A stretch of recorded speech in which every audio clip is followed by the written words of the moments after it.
Olá! Já pararam para pensar que por trás de cada prédio, cada ponte, cada casa, existe uma linguagem silenciosa? Pois é, e hoje a gente vai decodificar essa conversa que literalmente dá forma ao mundo que a gente vê. A gente pode logo pensar em concreto, aço, né? E olha, seria um bom começo, mas a resposta é bem mais profunda. A questão não é só dos materiais em si, mas do diálogo constante que acontece entre eles.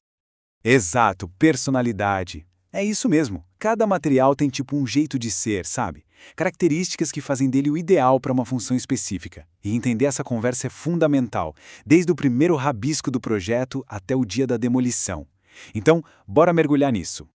Olha, para um projetista, escolher um material é a mesma coisa que um técnico escalando um time. É preciso conhecer a habilidade de cada jogador. E na ciência dos materiais, essas habilidades têm nomes bem específicos.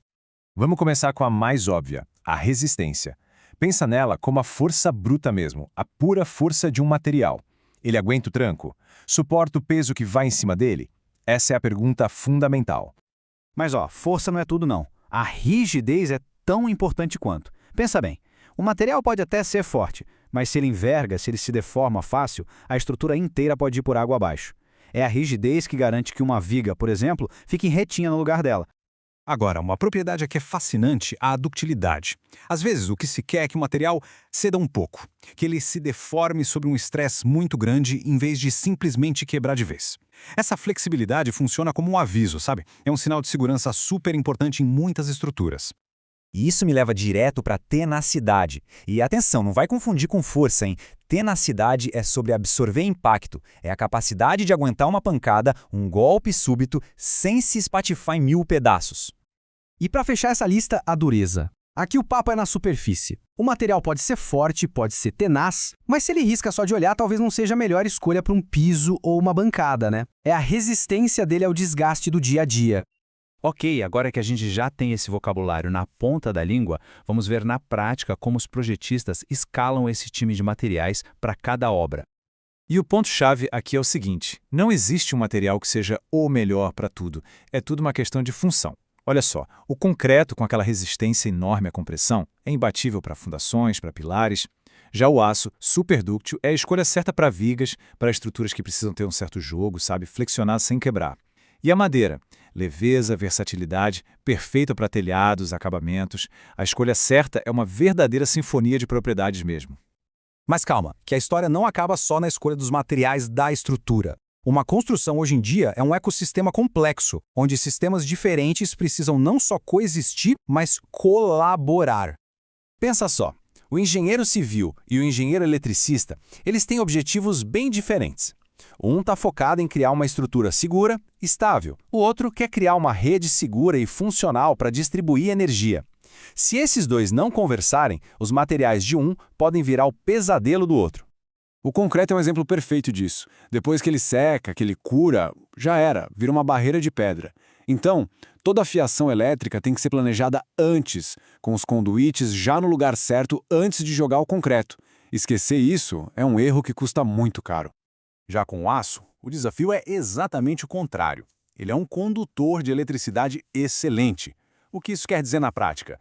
Que todo e qualquer fio que passe perto de uma estrutura de aço precisa de um isolamento e de um aterramento impecáveis. É uma questão de segurança. E é aí que entra um terceiro jogador, como o PVC.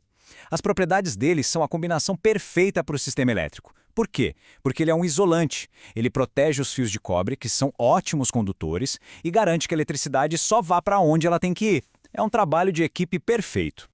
Tá, mas e quando essa conversa não rola? O que acontece quando o time da estrutura e o time da elétrica não estão na mesma sintonia? Vamos imaginar um cenário que, infelizmente, é bem comum. Um projetista define uma divisória de drywall. Simples. A equipe vai lá e constrói a parede. E só depois que está tudo pronto é que alguém se liga. Ué, cadê as tomadas? E aí o que acontece? Tem que quebrar a parede que acabou de ser feita, o que pode comprometer a estrutura, gera um custo extra, atrasa tudo, um desastre. Tudo por uma falha de comunicação. Mas a vida de uma construção não acaba quando ela fica velha ou deixa de ser usada. Vamos dar uma olhada no capítulo final dela e ver como a história desses materiais pode continuar. Antigamente, demolir um prédio significava entulho, montanhas de entulho. Hoje, felizmente, o foco é outro, é a reciclagem. O concreto pode ser triturado, o aço pode ser derretido. Isso não só economiza recursos naturais, como também diminui muito o impacto no meio ambiente. A história de um material, veja só, não precisa ter um ponto final. Beleza. Depois dessa jornada toda, qual é a grande lição que a gente tira sobre essa linguagem secreta das construções? A lição é que nada é por acaso. Cada escolha, do menor parafuso até o concreto da fundação, é uma decisão pensada, baseada em ciência, em função e em cooperação. No fundo, uma construção é um grande testemunho do nosso entendimento sobre as propriedades da matéria. E isso tudo deixa a gente com um pensamento final. Se propriedades como resistência, ductilidade e dureza definem o comportamento de uma viga de aço, quais seriam as propriedades fundamentais que definem as coisas que nós construímos em nossas próprias vidas? Fica aí a reflexão.